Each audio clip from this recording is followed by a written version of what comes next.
Painting করতে করতে ইদানিং আর পেন্টিং করার ইচ্ছা হচ্ছে না, তো ভাবলাম ডিফারেন্ট কিছু করি। আর ডিফারেন্ট কিছু মানেই তো আমার কাছে আশেপাশের যা কিছু আছে খুঁজে খুঁজে বের করা। এখানে আমি কয়েকটা কয়েলের কৌটা অনেক দিন থেকে জমিয়ে রেখেছিলাম, সবগুলোকে ভালোভাবে ওয়াশ করে শুকিয়ে আমি এটার উপরে কালার অ্যাপ্লাই করেছি। আর আমি এখানে খুব বেশি ডিজাইন করিনি, পুরনো একটা ক্যানভাস ছিল যেটা পেন্টিং করার উপযোগী না, ভাবলাম সেটাকেই কাজে লাগে। ক্যানভাসটাতে আমি শুধু হোয়াইট কালার দিয়েছি, এখানে কোনো জেসও অ্যাপ্লাই করিনি। কৌটাগুলো শুকিয়ে যাওয়ার পরে কয়েকটাতে ফেক গাছ লাগিয়েছি আর কয়েকটা মানি প্লান্ট লাগিয়েছি। এখানে কিভাবে সেট করব অনেকভাবে ট্রাই করছিলাম, কিভাবে সুন্দর লাগবে। অবশেষে আমি একটা ফাইনাল ডিসিশন আসতে পেরেছি। আমি ভাবলাম এভাবে দুইটা লেয়ারে লাগিয়ে দিব আর উপরে ক্যানভাসে দুইটার মতো লাগিয়ে দিব। তো এইভাবেই শেষ পর্যন্ত করেছি। অনেক সময় কিন্তু লেগেছে, প্রায় 4-5 ঘন্টার মতো লেগে গেছে। সবগুলো আমি গ্লু গান দিয়ে সেট করে নিয়েছি। আর এই কাজগুলো করতে করতে রুমের যে কি একটা অবস্থা হয়েছে, সব কষ্ট এক নিমিষেই শেষ হয়ে গিয়েছে যখন আমি ফাইনাল লুকটা দেখেছি। মাশাআল্লাহ বেশ ভালোই হয়েছে।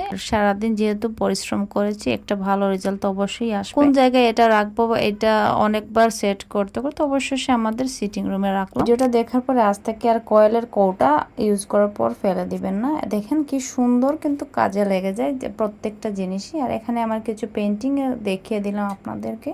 আজ এই পর্যন্তই, সবাই ভালো থাকবেন, আল্লাহ হাফিজ।